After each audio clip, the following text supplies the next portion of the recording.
বিসমিল্লাহির রহমানির রহিম।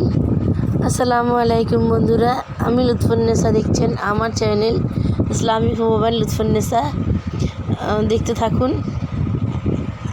আমি আজকের আবারও একটা নতুন ব্লগ নিয়ে চলে এসেছি, আর আশা করি সবাই ভালো আছেন।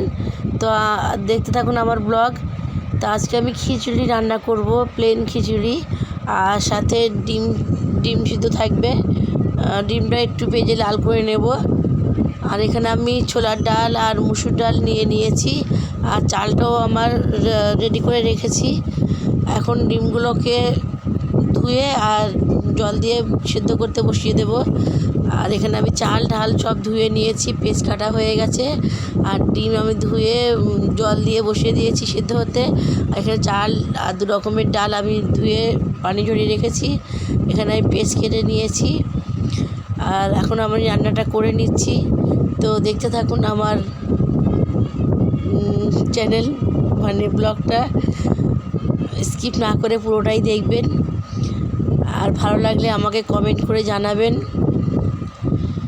আর প্লিজ সাবস্ক্রাইব করে পাশের বেল আইকনটা বাজিয়ে দেবেন, যাতে আমার দেওয়া ভিডিওগুলোর নোটিফিকেশন আপনাদের কাছে যেতে পারে। তো আমি এখন মোটামুটি সব কিছু কাজ আমি করে নিয়েছি, সকালের বাসি কাজ সব হয়ে গেছে। আর এখন আমি রান্নাটাও করে নিচ্ছি। প্লিজ একটা ভালো লাগলে একটা লাইক দিয়ে দেবেন। আপনাদের একটা লাইক কিন্তু আমার চ্যানেলটা অন্য কারোর কাছে যেতে সাহায্য করবে।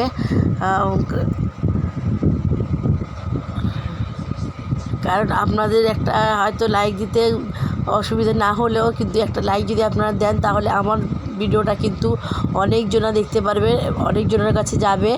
আর আমি এখন গরম মশলাটা দিয়ে দিচ্ছি। আমি 2টো এলাচ, 2টো লং, একটা দারুচিনি দিয়ে দিয়েছি। তো আমি কিন্তু একদমই সোজাভাবে করব।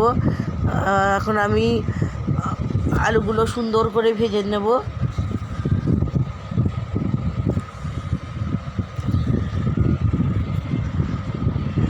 জানি না আমি ব্লগটা কত দূর আগিয়ে নিয়ে যেতে পারবো।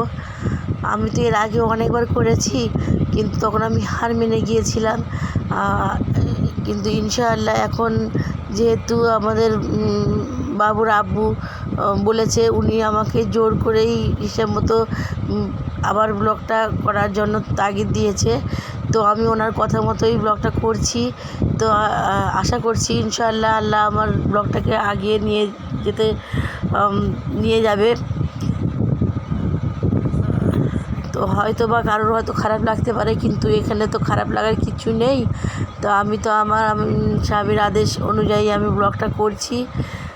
তো আল্লাহ চাইলে ইনশাআল্লাহ ঠিক হয়ে যাবে। কোনো জিনিসের যদি একটা মানুষ সৎ জিনিসের যদি একটা মন থেকে ইচ্ছা করে বা আশা করে, আল্লাহ কিন্তু তার আশা পূরণ করেই। কোনো জিনিসে হার মানলে হবে না। তো আমি আশা করেছি যে এখানে আমি আর হার মানবো না, আমি এখন চালিয়ে যাব। তো এই তো আমার খিচুড়িটা হয়ে গেছে। আমি ডিম সিদ্ধ করে নিয়ে গ্রেলও করে নিয়েছি, আর এখানে আমরা খেতে বসেছি। তো খুব সুন্দর হয়েছিল। আর আমাদের এখন এটা আমরা খেয়ে নিই। তো প্লিজ ভালো লাগলে আমাকে কমেন্টের মধ্যে জানাবেন। খিচুড়িটা কিন্তু দেখতে যেরকম হয়েছে, খেতেও ঠিক সেরকমই হয়েছে। আর এখানে আমি ব্লগটা শেষ করছি। আসসালামু আলাইকুম।